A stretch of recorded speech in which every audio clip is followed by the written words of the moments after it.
Baik, selamat pagi. Minta maaf terlambat.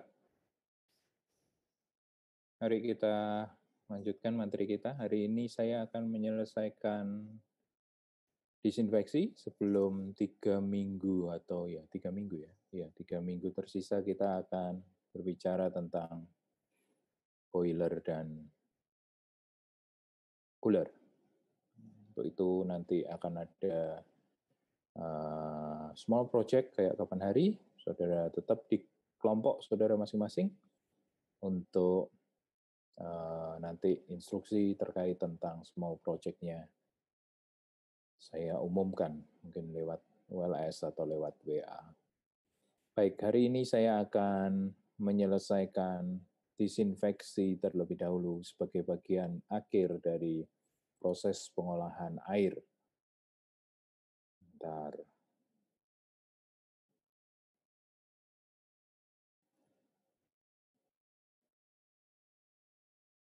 Baik.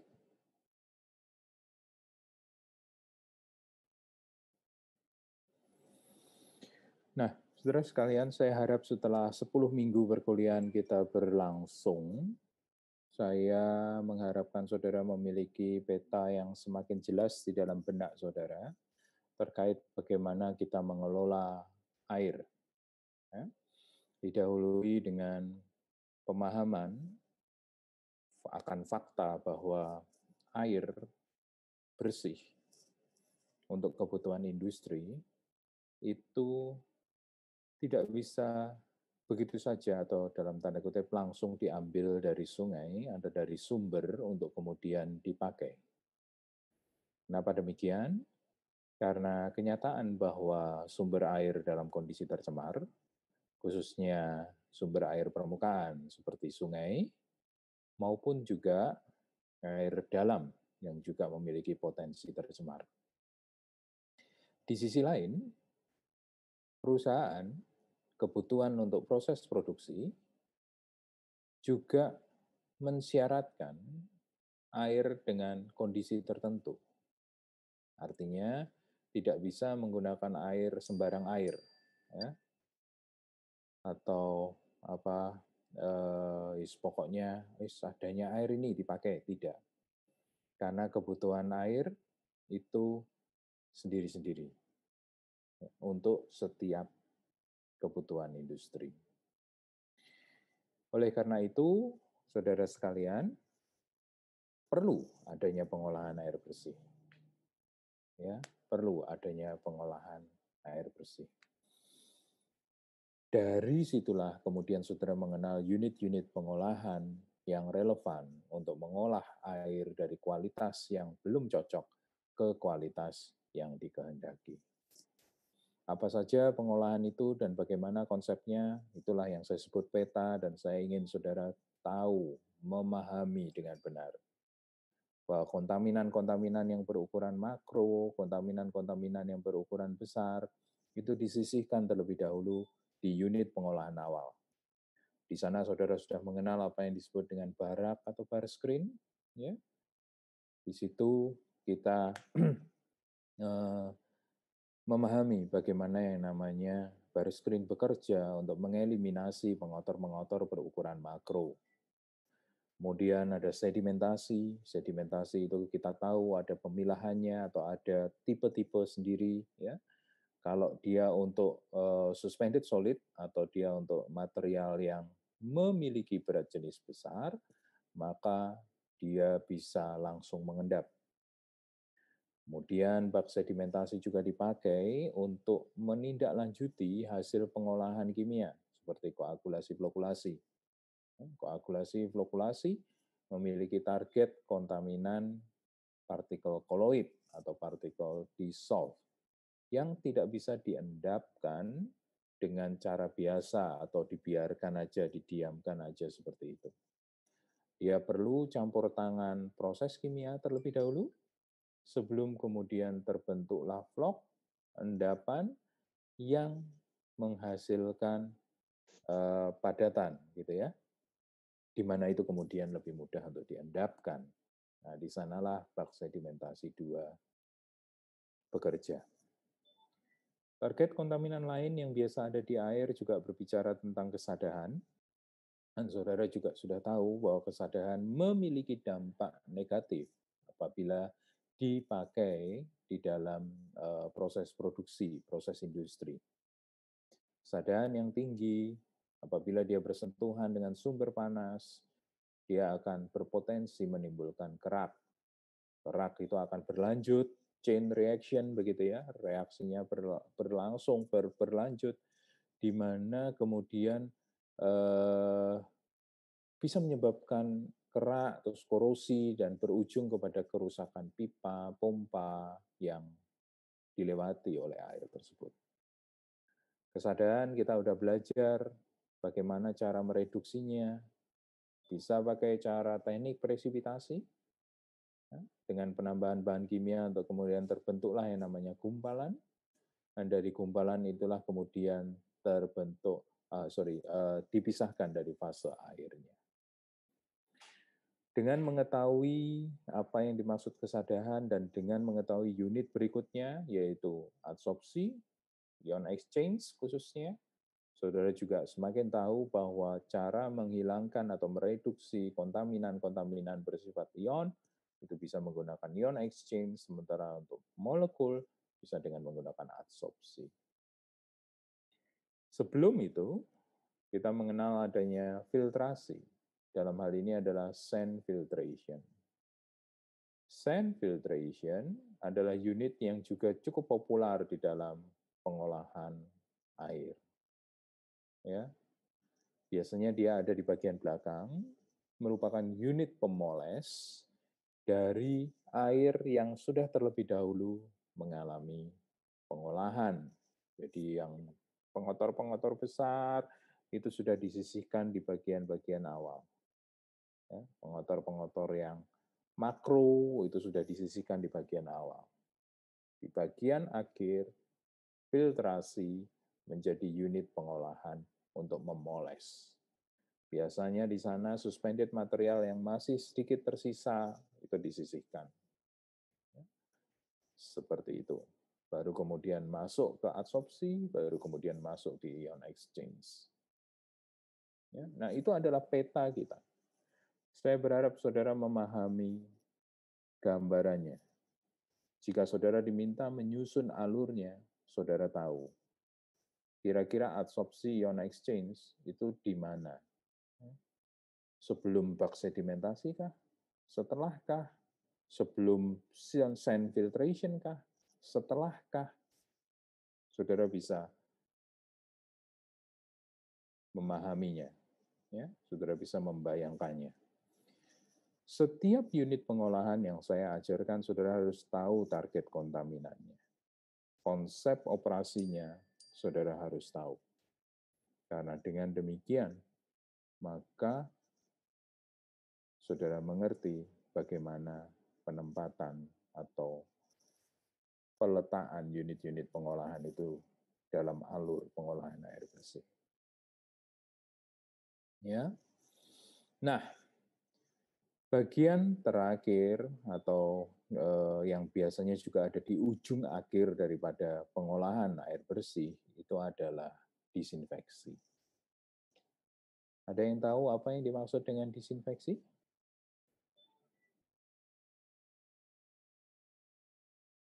Hmm?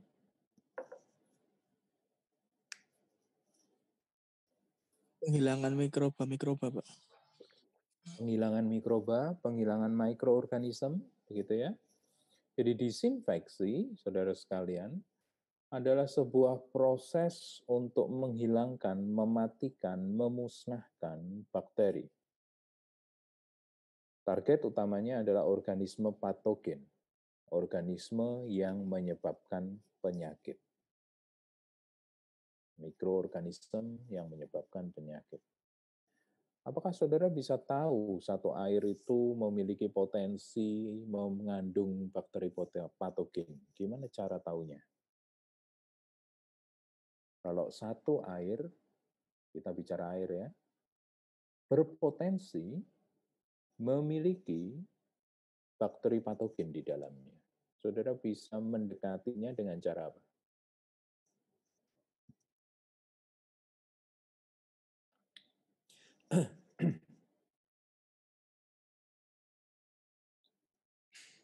Dengan cara apa? Pengujian gram staining bisa nggak, Pak? Gram staining, oke. Gram staining tapi is too advance untuk mengetahui bakteri patogen. Dan yang lebih sederhana, ya tekniknya gram staining ya bisa jadi, tetapi apa yang dianalisa? Apakah jenis-jenis bakteri patogennya dianalisa? Atau apa? Minggu pertama, parameter biologi. Keberadaan bakteri E. coli, Pak. Keberadaan bakteri E. coli. Kenapa E. coli, Hans?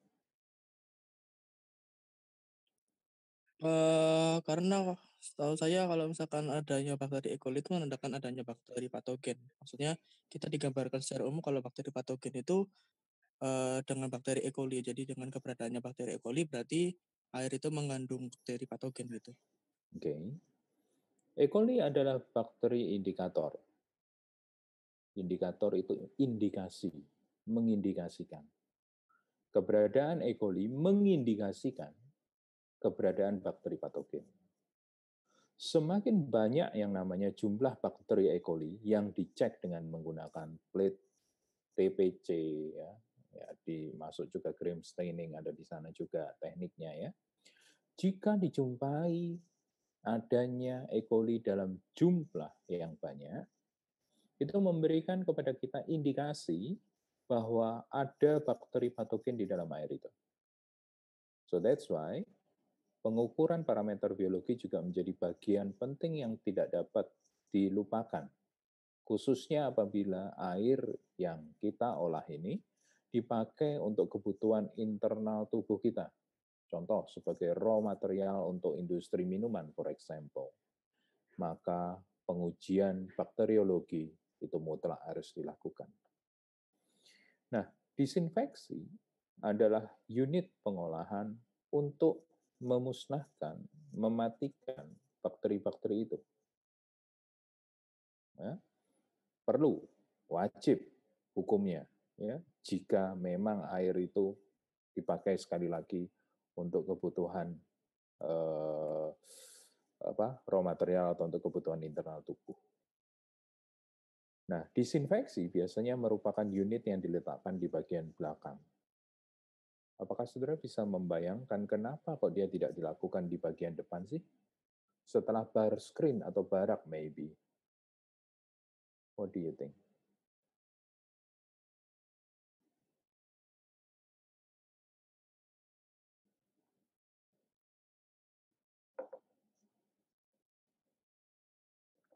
Kenapa dia di bagian akhir, tidak di bagian awal dari alur pengolahan?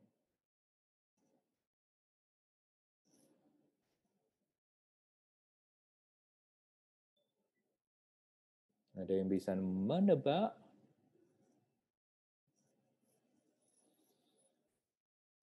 No?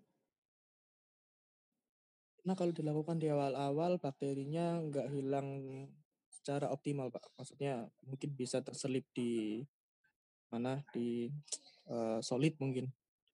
We are talking about efisiensi. Kita berbicara tentang keefektifan, efisiensi daripada unit disinfeksi apabila itu diletakkan di bagian awal. Sebagaimana tadi saya jelaskan atau saya sampaikan di awal bahwa proses pengolahan air itu petanya adalah kita mengeliminasi partikel-partikel kontaminan berukuran makro itu di bagian awal. Semakin air itu melewati satu unit, dan satu unit, ya, semakin dia berlangsung, maka kualitas air itu tentu akan mengalami perbaikan. Perbaikan dalam hal apa? Setidaknya dalam hal fisik. Kalau tadi keruh, sekarang jernih. Walaupun jernih masih mengandung kontaminan tertentu. Oke, masuk lagi ke unit pengolahan. Semakin jernih, semakin jernih, semakin jernih. Nah, disinfeksi mematikan bakteri. tentu untuk menjawab kenapa ditaruh di awal, sebetulnya ini pertanyaan saya tadi, pertanyaan tricky, karena saudara harus tahu disinfeksinya dilakukan dengan cara apa. Tapi apapun caranya, ketika kita berbicara disinfeksi, memang dia tidak pernah diletakkan di awal karena efisiensi atau efektivitas. Di awal, kita masih punya yang namanya pengotor-pengotor berukuran makro, seperti yang tadi Hans katakan, masih punya suspended material, for example. Dan apabila kita melakukan disinfeksi di sana, sedikit banyak saudara pasti tahu disinfeksi dilakukan dengan apa, contoh dengan bahan kimia, yaitu dengan melakukan penambahan kaporit, for example, maka kita akan dapat akan mendapati kondisi penambahan kimia itu menjadi tidak efektif karena adanya banyak impurities di awal pengolahan. Oleh karena itu dia diletakkan di bagian belakang. Contoh lain, apabila saudara menggunakan UV, for example, untuk melakukan pembunuhan ini, pemusnahan kuman, pemusnahan bakteri ini, saudara tentu berharap airnya dalam kondisi yang jernih supaya sinar UV itu bisa melakukan penetrasi secara optimal. Nah, dengan demikian, maka dia bisa memiliki efek destruktif yang tinggi. Nah, itu tidak mungkin dilakukan di bagian awal ketika air masih dalam kondisi keruh. Saudara, beberapa pernyataan-pernyataan saya tidak ada di slide, tetapi itu konseptual. Itu alur berpikir kita sebagai engineer. So, I hope saudara juga menangkap itu dengan baik. Ini sekalian saya memfasilitasi saudara bukan hanya untuk menjadi tukang hitung yang pandai dalam hal kalkulasi, that's important, tetapi saya mau saudara punya pola pikir yang engineering. Ya, sedikit mengulas soal UTS kemarin terkait soal nomor 2, pengadukan. Saya berikan kepada saudara KL dan KT. Tapi di soal jelas bahwa saya menghendaki proses koagulasi. Bagi saudara yang menjawab menghitung dengan KL, menghitung dengan KT, you give me 2 answers, saya salahkan saudara. Kenapa? You don't understand. Ya. Kalau saudara menjadi seorang konsultan di engineering, dan kemudian saudara punya data itu saudara pakai, dan kemudian saudara serahkan ke pemilik proyek akan bingung, loh terus saya ini mbok suruh pakai mana? KL atau KT? Saudara yang harus memutuskan untuk kemudian datang dengan solusi. Jadi, jangan berpikir bahwa, saya memilih safe condition aja, saya jawab dua-duanya, sehingga nanti kalau disalahkan saya ngomong, loh saya kan jawab juga KT, Pak. No, I'm sorry. I don't accept that. Karena itu berbicara masalah pola pikir. Kalau ada yang menjawab bagus sekali, karena ini pengolahan koagulasi, karena ini koagulasi, pengadukan cepat, maka saya memakai KT gitu ya, memakai KT untuk itu. Itu artinya saudara tahu, saudara memutuskan sesuatu. Nah, pola pikir seperti itu yang saya mau saudara kedepankan. Oke?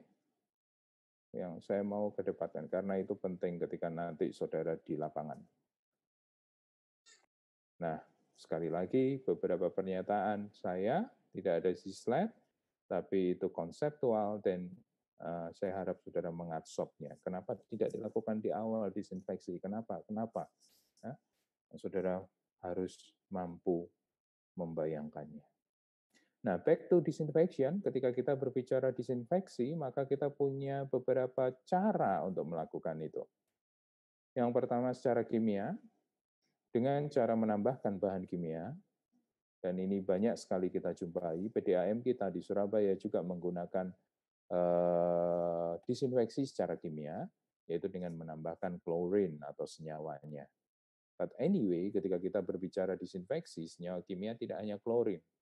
Saudara bisa memakai yang lain. Ya.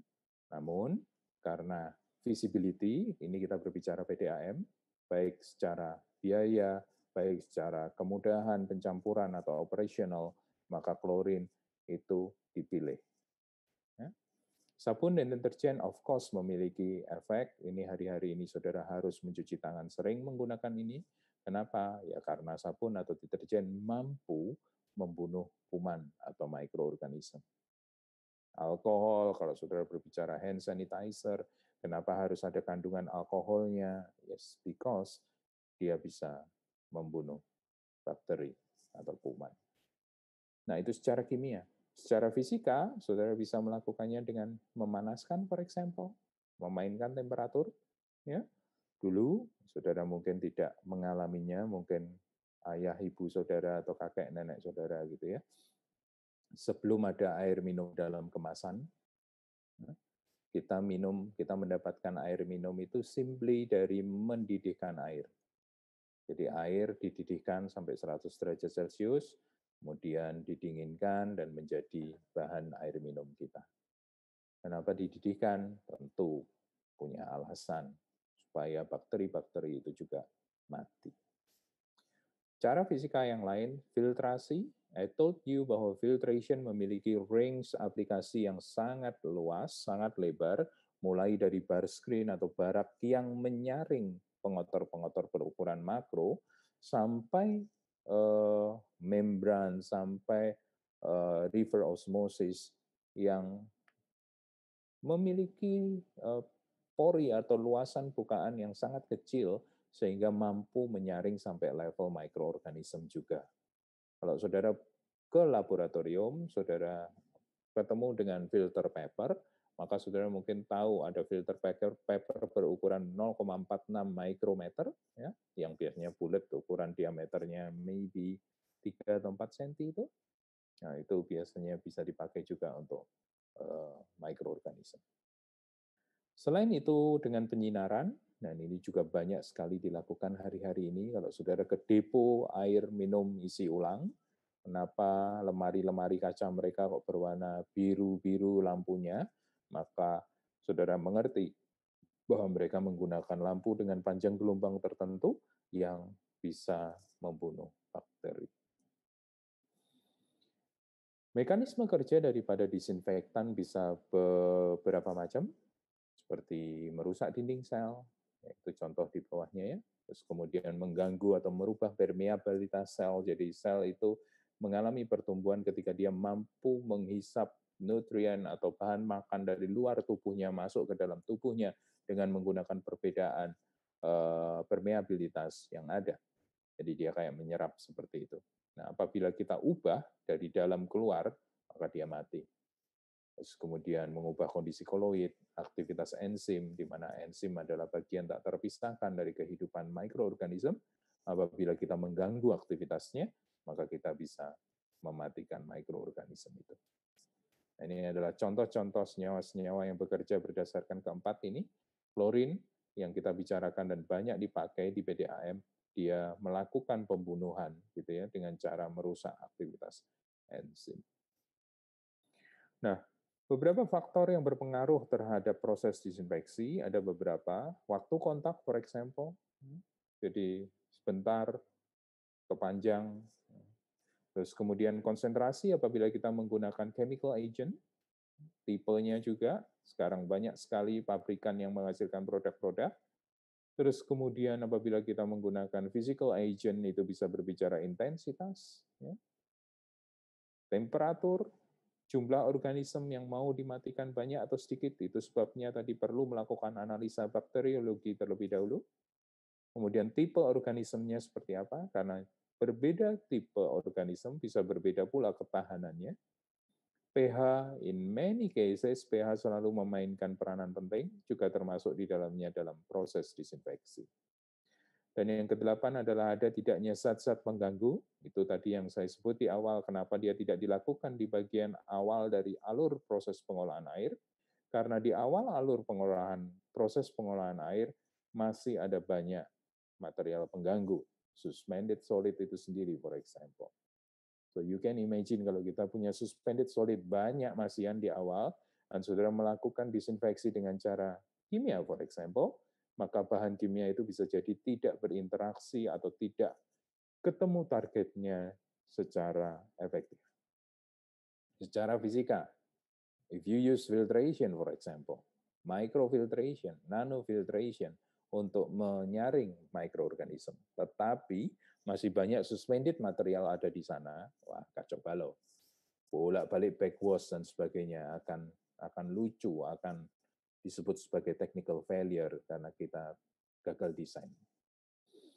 Apabila saudara pakai penyinaran dan masih banyak yang namanya suspended material, gitu ya, sinar daripada lampu itu ya tidak bisa penetrasi secara efektif untuk mematikan mikroorganisme karena mungkin terserap dengan suspended material yang ada.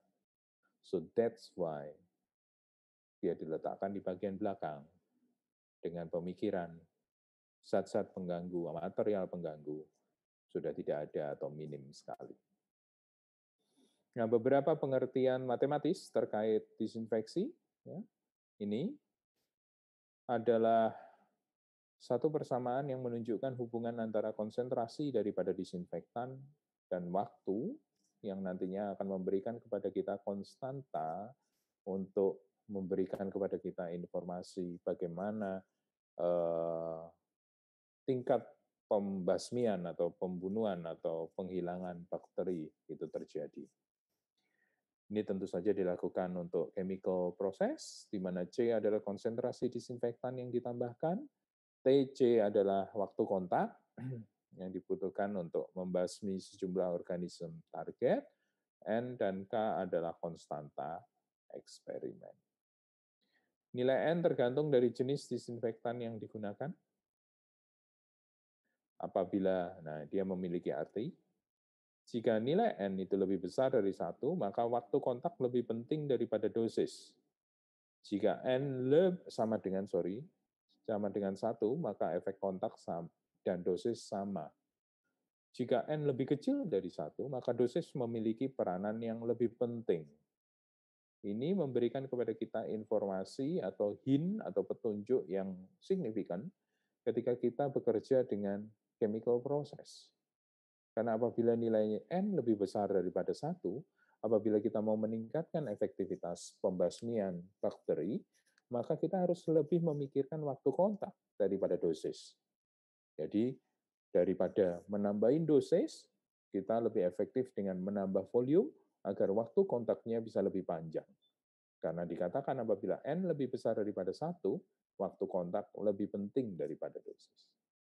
Sebaliknya, jika N lebih kecil daripada 1, maka ketika kita ingin menaikkan efektivitas daripada proses disinfeksi, fokus kita adalah ke penambahan dosis, karena dosis memiliki peranan yang lebih penting daripada waktu kontak. So that's important. Ya. Sementara nilai K tergantung dari tipe organisme dan faktor eksternal seperti pH dan temperatur.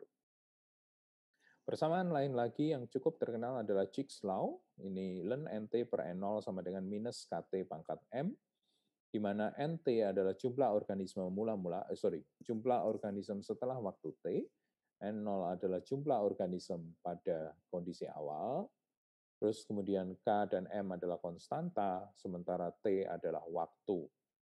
Sama dengan persamaan sebelumnya, maka konstanta itu juga memiliki yang namanya pesan atau message untuk kita perhatikan. Apabila M kurang daripada 1, maka rate pembunuhan, rate pembasmian bakteri, itu akan berkurang menurut waktu. Tapi apabila M lebih besar daripada 1, maka rate pembunuhan akan meningkat menurut waktu. Seperti itu ya.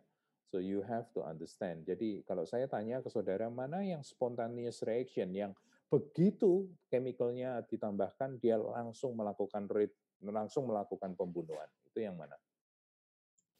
M kurang dari 1, Pak. M kurang dari 1. Ya? Itu yang terjadi.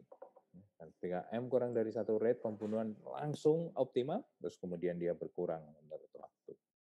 Bisa jadi rate pembunuhan itu pertama ketika ditambahin, masih malu-malu seperti itu, tapi begitu dia naik, waktu bertambah, dia akan naik.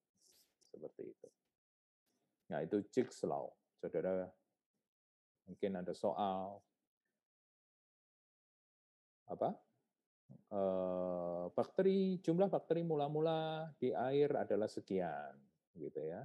Terus kemudian jika waktu kontaknya adalah sekian, maka setelah waktu sekian, berapa banyak mikroorganisme yang mungkin masih ada di dalam air. Bisa main-main dengan persamaan itu. Oke? Nah, klorin adalah disinfektan yang paling umum dipakai, khususnya untuk pengolahan air skala besar, seperti PDAM. Ya. Kalau skala kecil seperti depo air ulang, tidak pakai klorin. Klorin banyak dipakai karena dia sangat efektif terkait dengan pembunuhannya, gitu ya, efek kematian terhadap mikroorganisme. Dan yang lebih penting lagi adalah dia secara biaya juga relatif lebih murah. Dulu klorin ditambahkan dalam bentuk cair, liquid seperti itu, terus kemudian dicampurin. Tapi hari ini pemakaian gas lebih umum. Reaksi yang terjadi adalah apabila gas diinjeksikan ke dalam air, maka dia akan menjadi HCl, di mana HCl kemudian menjadi H+, dan OCl-. HOCl ya, itu memiliki yang namanya efek pembunuhan. Jadi itu kenapa dasarnya kok diberikan dalam bentuk gas. Karena ketika dia dalam bentuk gas, saudara sekalian, bertemu air, dan dia berubah wujud dalam tanda kutip menjadi HOCl, bahkan OCl-, ketiganya masih memiliki efek yang mematikan bagi mikroorganisme. Ya, itu kenapa kok demikian. Nah, ini adalah contoh aja bagaimana yang namanya klorin itu dipakai untuk E. coli. Jadi percobaannya adalah jumlah E. coli awalnya sama, begitu ya, waktu kontaknya yang diamati, sampai 99% daripada E. coli itu mati. Terus kemudian yang apa namanya? Yang ditambahkan disinfektannya, ya, yang diamati disinfektannya adalah HOCl, OCl-, dan NH2Cl. Nah, terdapat grafik seperti ini. Apakah saudara bisa menerka, menginterpretasikan grafik ini? Apa maksud dari grafik ini?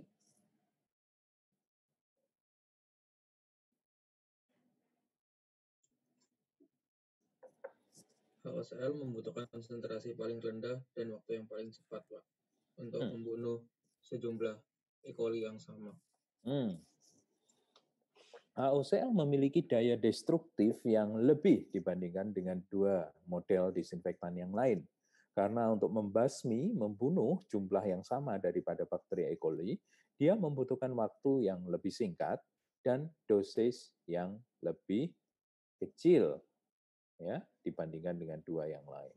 Nah, itu contoh kenapa kemudian sekali lagi, saudara sekalian, Cl2, ya, HOCl, ya, itu harapannya adalah ketika kita tambahkan dalam bentuk gas, kita masih punya yang namanya model yang destruktif, masih memiliki daya destruktif terhadap mikroorganisme.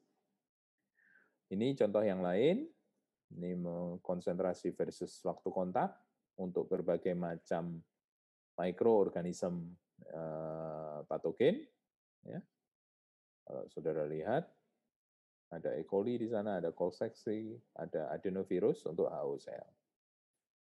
So what do you think? Apa interpretasi daripada grafik ini?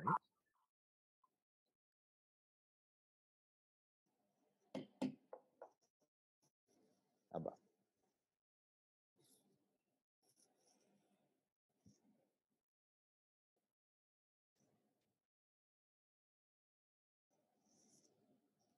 Apa? interpretasinya?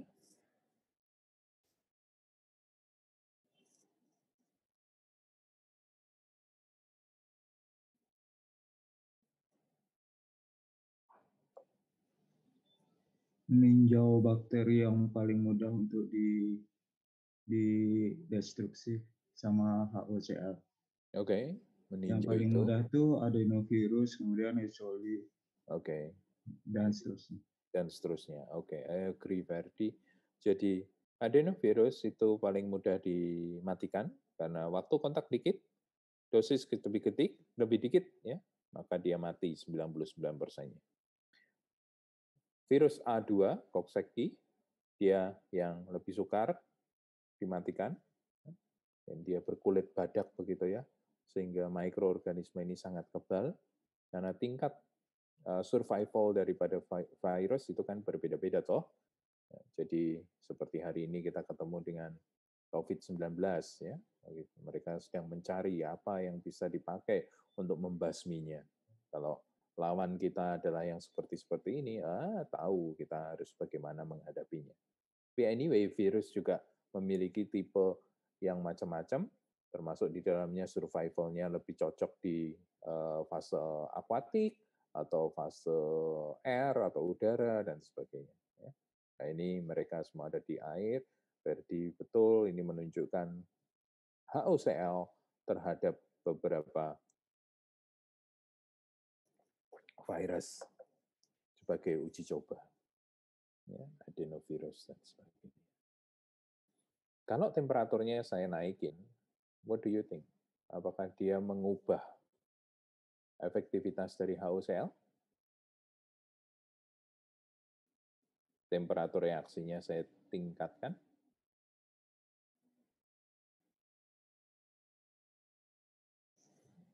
Iya, mengubah, Pak. Mengubah. Ya, karena temperatur berperanan penting terhadap reaksi kimia. Saudara tentu bisa menerkanya jika temperatur ditingkatkan, kira-kira kemungkinan apa yang terjadi. Ya, seperti itu. Baik, ini beberapa contoh-contoh alat untuk disinfeksi.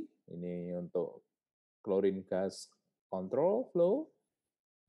Jadi ini cara yang sederhana. Ini control flow untuk gas dalam bentuk gas ya.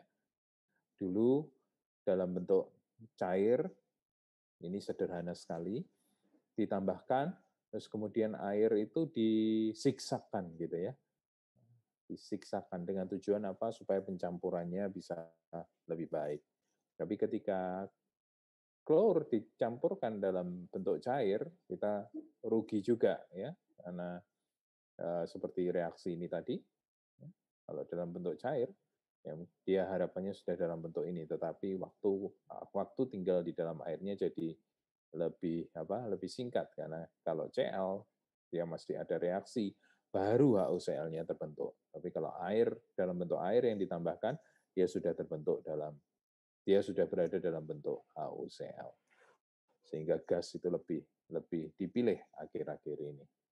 Gimana caranya kalau gas ditambahkan? Very simple.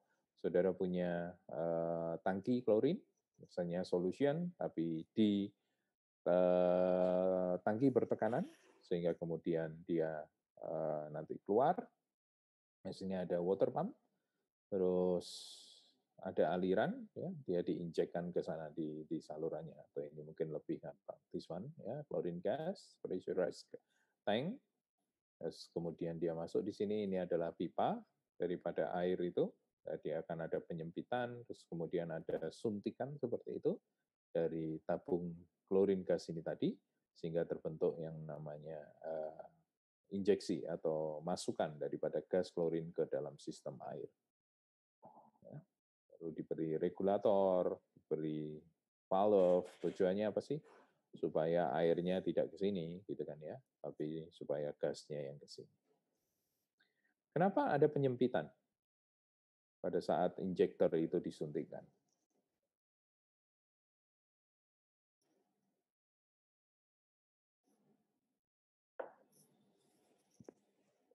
Kenapa ada penyempitan?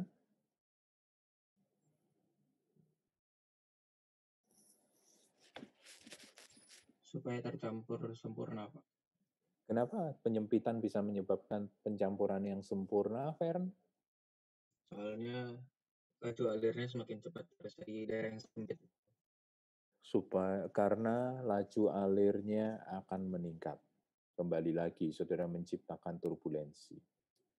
Oke, rumusnya Q sama dengan A kali V. Tetap itu adalah rumus sakti kalau saudara berbicara tentang air. Q tentu saja apabila pengolahan kita sifatnya kontinu, maka Q itu mestinya stable. A dalam hal ini adalah tergantung daripada diameter pipa yang menentukan V. Apabila A-nya kita modifikasi, dalam hal ini kita perkecil, maka V-nya akan mengalami peningkatan. V yang mengalami peningkatan itu bagus ketika kita punya tujuan untuk proses homogenisasi atau pengadukan. Ya, that is the answer. Kenapa dia mengalami penyempitan. Ya, seperti itu. Good. Ini contoh-contoh lain yang sederhana, yang memakai solution. Terus kemudian ketika kita berbicara UV radiasi, saudara menggunakan sinar, biasanya ini dipakai untuk kapasitas-kapasitas tertentu. Apakah hanya untuk air minum aja, Pak? Tidak juga. Apabila proses produksinya itu tadi biasanya di food industry, mereka biasanya pakai juga UV radiasi, gitu ya. UV radiasi menggunakan penyinaran. Nah, saudara akan tahu toh, ada yang sudah pernah menggunakan spektrofotometer, saudara sudah melakukan itu waktu praktikum atau keburu pandemi kemarin tidak sempat praktikum. Ya. Kalau kita memakai spektrofotometer, saudara tahu nggak sih gimana konsep pengukuran dengan menggunakan spektro? Spektro itu menangkap ya, paparan radiasi daripada sinar yang ada di foto dari alat itu untuk warna tertentu. For example, kalau saudara mau menganalisa tembaga, ya, CU, dia memiliki yang namanya warna dasar biru, dan biasanya warna itu dimunculkan dengan penambahan reagen. Jika CU ada di sana, maka biru akan muncul. Jika semakin banyak CU, semakin birulah dia. Dan kemudian itu dipapari oleh sinar. Jika dia semakin biru, maka semakin banyak cahaya yang diabsorb. Semakin banyak cahaya yang diabsorb, kemudian dikonversi menjadi konsentrasi daripada si CU itu tadi. Nah, itu untuk analisa keberadaan material di dalam air. Kalau untuk radiasi, ya, jadi kita maunya air itu bening toh, supaya cahaya itu dilalukan. Karena kalau diserap, dia tidak bisa secara efektif melakukan pembasmian. Oleh karena itu, saudara sekalian, kalau saudara ke pabrik air minum dalam kemasan, ya, saudara akan menemukan disinfektan dengan cara seperti ini. Untuk skala yang gede banget, seperti di PDAM, tidak cocok. Ya. Tapi di beberapa negara mungkin sekali dilakukan. Ya. Mungkin sekali dilakukan. Ya. Singapura adalah salah satu negara yang pengolahan airnya sangat advance, ya, sehingga air itu bisa dikonsumsi secara langsung. Di beberapa negara sebetulnya itu menjadi diskusi menarik. Memangnya perlu mengolah air sampai level air minum? Karena kebutuhan air untuk domestik itu sendiri kan berbeda-beda, bukan hanya untuk air minum. Kalau untuk flushing toilet, apakah kita perlu mengolah air flushing untuk flushing toilet itu sama kualitasnya dengan air untuk minum? Nah, itu diskusi yang menarik sampai saya rasa Jepang yang leading dalam hal ini.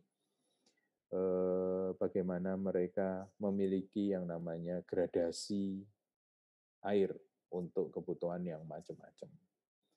Di beberapa tempat, mungkin saya punya fotonya, enggak tahu, nanti saya tunjukin ke saudara. Jadi air olahan dari kita punya domestic wastewater, itu yang kemudian dipakai untuk flushing water. Jadi bukan air baru, tapi air limbah dari air olahan dari limbah domestik diolah, dipakai untuk flushing water. Sementara kalau untuk air minum, ya air minum, ya yang baru, yang kualitasnya tentu lebih bagus daripada flushing water. Seperti itu. Nah, ini adalah contoh very simple, masih diterapkan di beberapa area remote. Kalau di kita mungkin kita semua tertawa dengan cara ini, tapi sebetulnya memiliki efektivitas yang sangat tinggi, yaitu melakukan disinfeksi dengan menggunakan solar energy atau dengan menggunakan sinar matahari. Apakah mungkin? Sangat mungkin. Biasanya kita menggunakan itu dengan menggunakan botol beling, terus kemudian kita taruh di satu wadah yang kemudian kita jemur dan mendapat paparan daripada sinar matahari. Ini juga memiliki kemampuan untuk membunuh yang namanya mikroorganisme di beberapa area yang mungkin energi tidak punya, ya bahkan untuk memanaskan air 100 derajat Celcius, ya, mereka menggunakan cara ini untuk melakukan itu. Beberapa area di pegunungan, di remote area, mereka bisa menggunakan cara ini dengan efektif. Botol bukan plastik, karena kalau plastik takut memiliki reaksi yang tidak dikehendaki. Dan bagaimana menurut saudara kalau terkait wadahnya ini, tataannya, tataan itu apa ya? Ya wadah. Apakah saudara ada solusi, ada masukan sebaiknya terbuat dari apa seperti itu?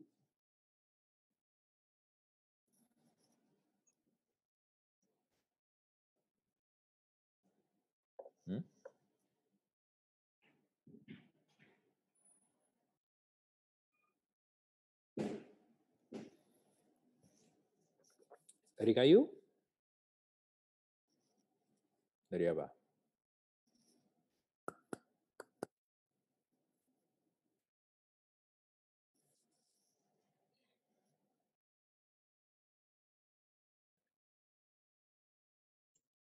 Mungkin bisa dari logam kali Pak, supaya panasnya bisa, suhunya bisa lebih tinggi. That's clever, ya. Jadi dari logam supaya sekaligus dia menahan suhu, gitu ya. Karena dengan suhu yang ditahan, dia akan semakin tinggi dan akan semakin bagus untuk proses pembasmian itu. Ini adalah beberapa contoh hasil penelitian yang saya ambil dengan pemanfaatan sinar matahari untuk mematikan mikroorganisme, dan itu berlangsung sangat bagus. Ya. Jadi di area katakanlah di puncak gunung mungkin yang dekat sumber air, saudara ambil air, taruh di botol, dipanasin, dan kemudian air itu bisa diminum karena terbukti sinar matahari mampu melakukan pembasmian mikroorganisme.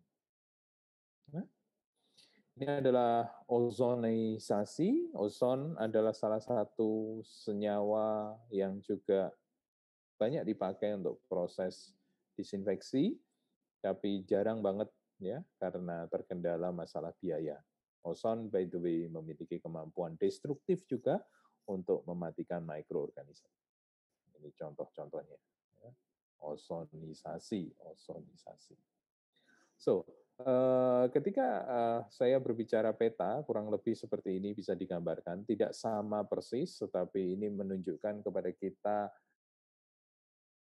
bagaimana tahapan pengolahan air itu dilakukan. Ya, sekali lagi tidak sama persis. Ini hanya overview atau deskripsi kepada saudara. Ya, apabila kita punya surface water intake, for example, ya, maka kita punya koagulasi, flokulasi. Mungkin tidak langsung koagulasi, flokulasi. Kita punya barak, mungkin ini karena surface water-nya ada di negara maju, maka sampah di sungai tidak dijumpai.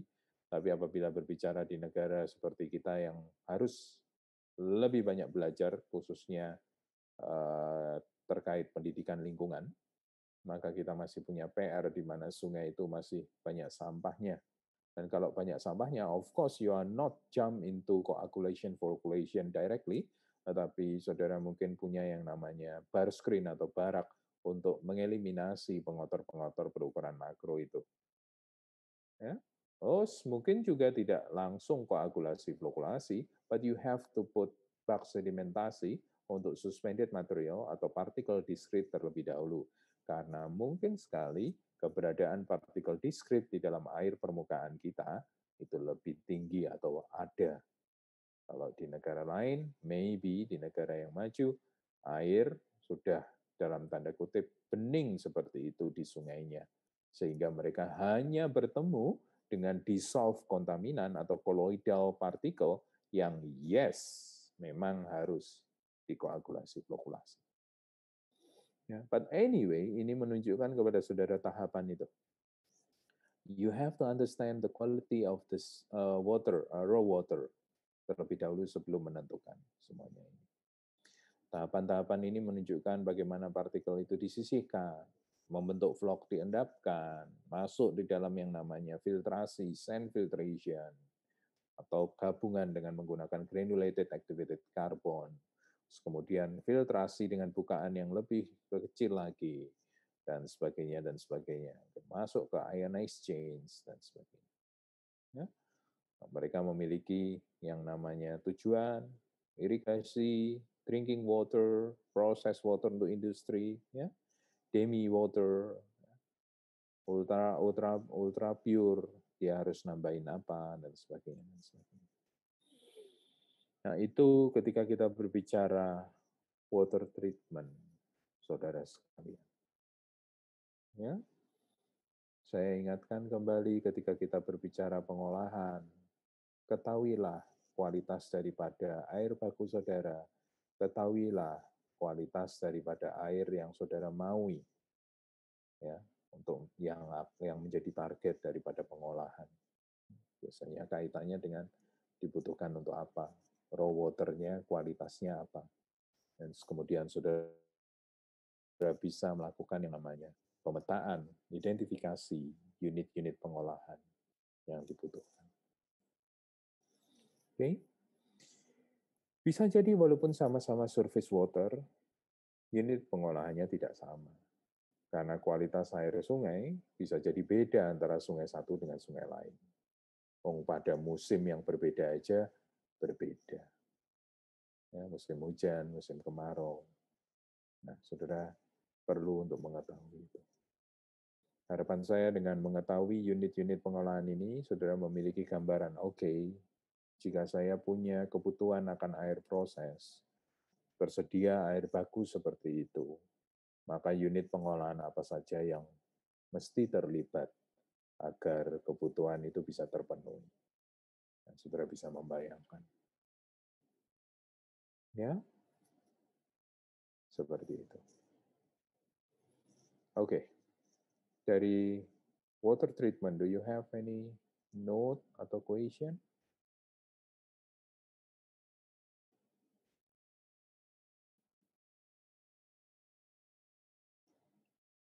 Ada?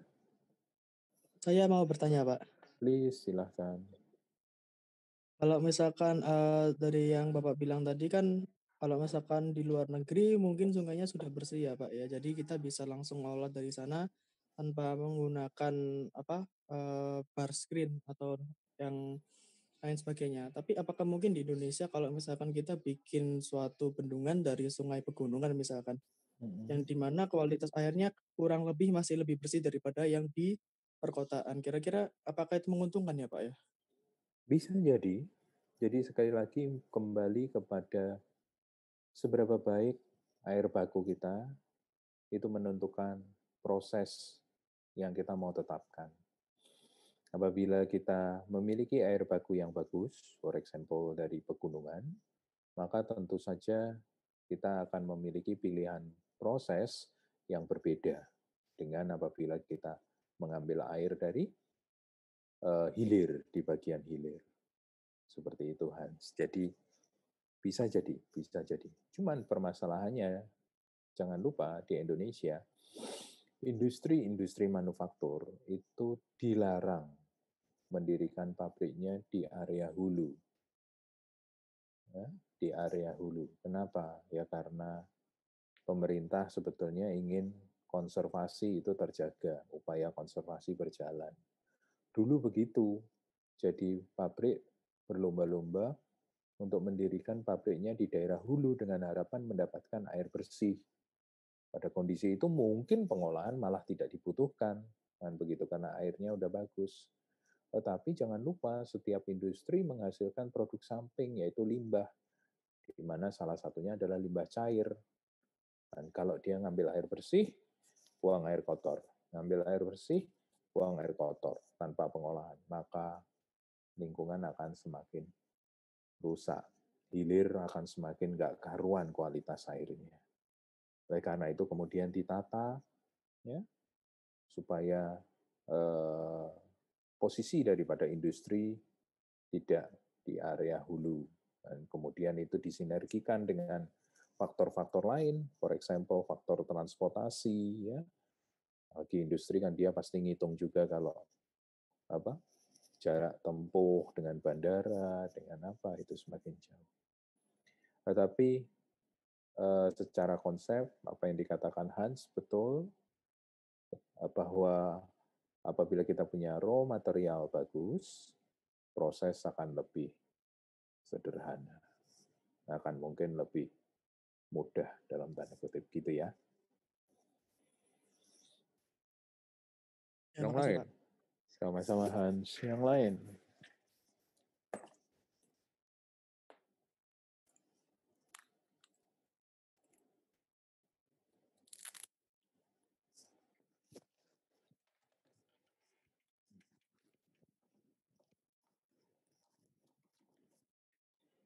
sambil menunggu mungkin, saya lupa saudara kemarin satu grup berapa orang ya? Saudara sudah pernah punya grup nggak di utilitas ini?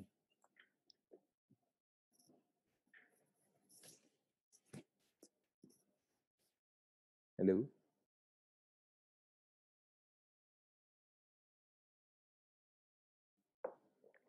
Belum punya ya? Kayaknya belum, Pak ya. Oh, sudah punya 5 orang. Jadi kalau saudara berlima, saudara ini total mahasiswanya berapa sih? 60. 61.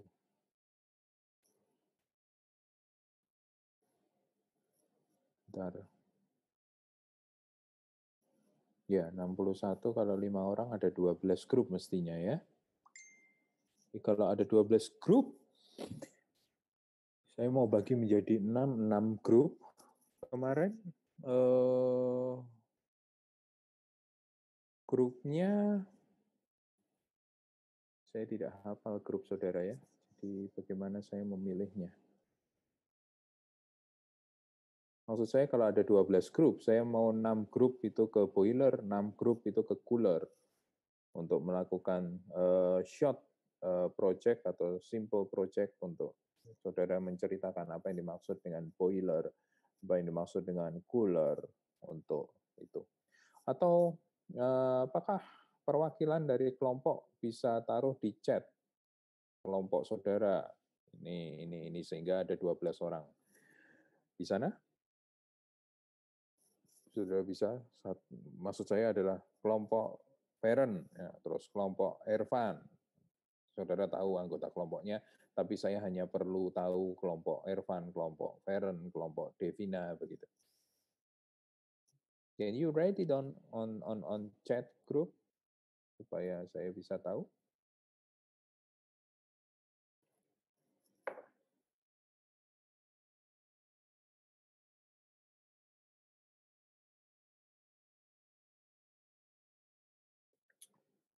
Oke, sudah dimulai dari kelompoknya Dava itu ya. Ya boleh seperti itu, termasuk anggotanya Dava ya. Yang lain, please.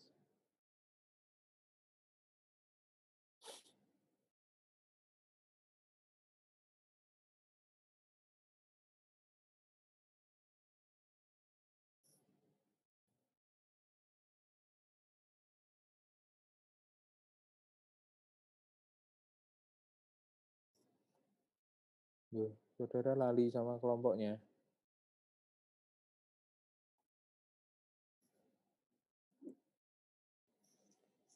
Kelompok Verdi, that's what I want, ya. Kelompok Caroline, 3, 9 masih yang belum.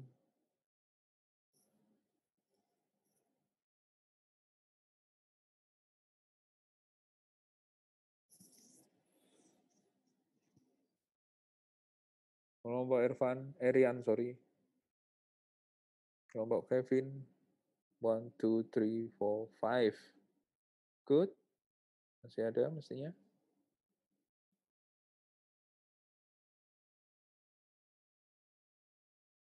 Hans, 6.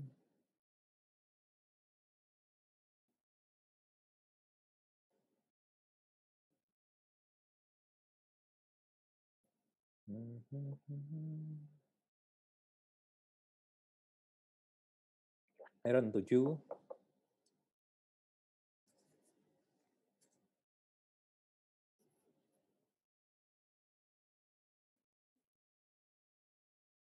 Jessie, Jessie itu Jessica Viviana, oke.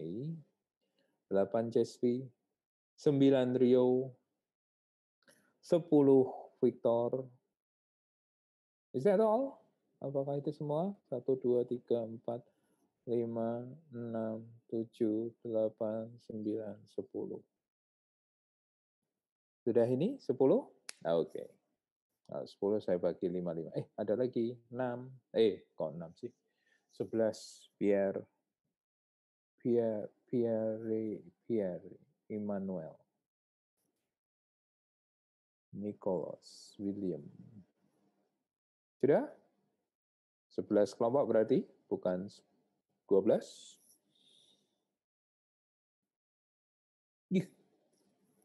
12, 13. Ternyata ada 13. 1, 2, 3, 4, 5, 6, 7, 8, 9, 10, 11, 12, 13. 13.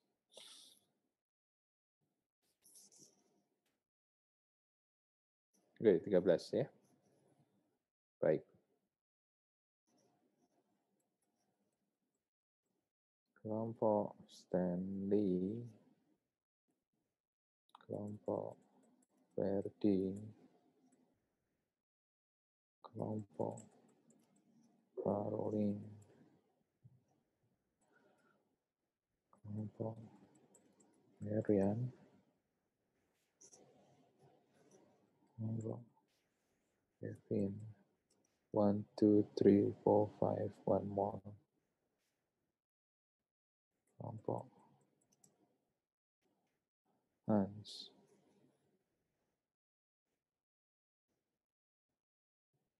Ada lagi 14. 1, 2, 3, 4, 5, 6, berarti 1 lagi. Hans.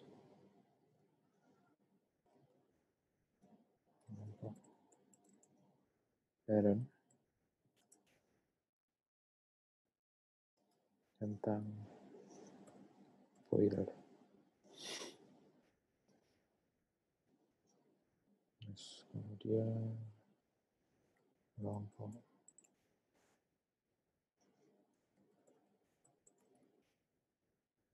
Jespi, kelompok Rio, kelompok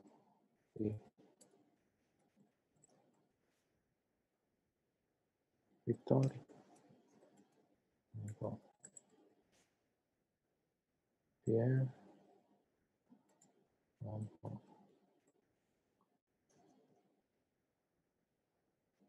Carl, kelompok Karen,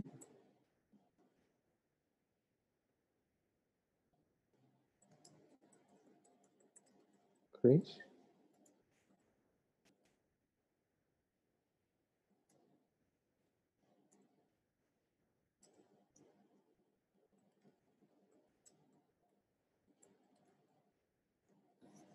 1, 2, 3, 4, 5, 6, 7. 1, 2, 3, 4, 5, 6, 7. Oke. Nah, itu adalah pembagian kelompok yang saya ingin saudara melakukan literatur studi tentang boiler dan sistem air pendingin. Jadi, Caroline dan Dava, Caroline dan siapa? Rio. Jadi, Caroline di mana? Oh, Caroline di atas. Aku ngajar. Oke, berarti kelompok Rio, Caroline ikut di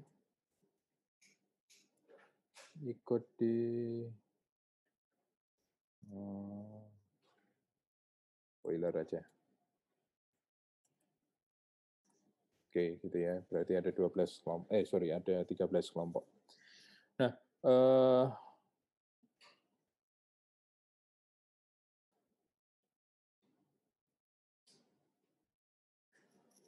saudara lakukan short review atau literatur study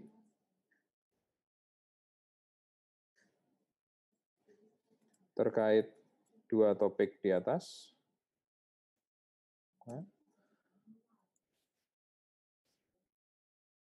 Untuk kemudian saudara hubungkan dengan kebutuhan akan air. So you prepare 5 to 6 PPT slide untuk kita bisa diskusikan, presentasikan mulai next week.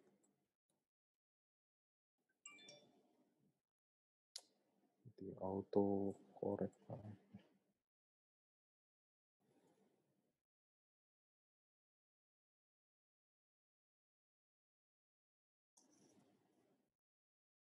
Mulai yuk multi. Ya, seperti itu. Dan nanti saya akan wrap up dengan beberapa informasi kunci tentang boiler maupun tentang sistem air pendingin. Ya, ini nanti kalau presentasi nggak lama-lama, mungkin 4-5 menit per kelompok, untuk kemudian kita bisa siapkan. Ya, seperti itu. Dan kita akan berbicara boiler dan cooler mulai minggu depan. Saya foto terlebih dahulu. Sambil saudara mulai menunjukkan wajah saudara untuk kita absen hari ini.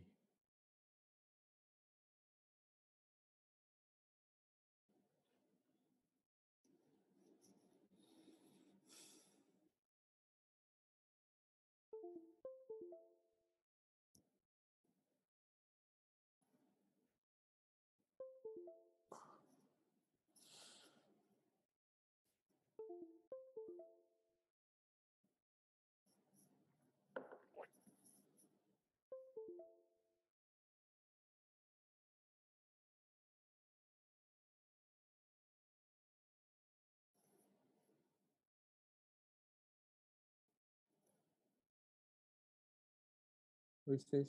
Yosia Tan Giraldo.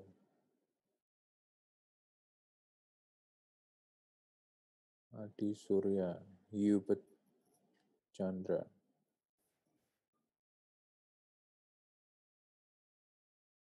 Michael Stefanes. Firman. Ivan Fadila. Oke.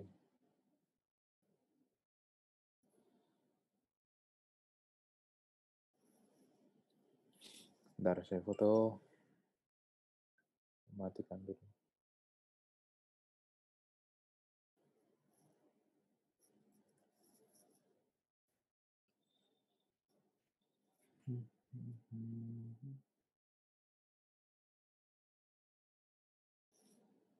11 orang ini siapa yang tidak hadir di kuliah hari ini?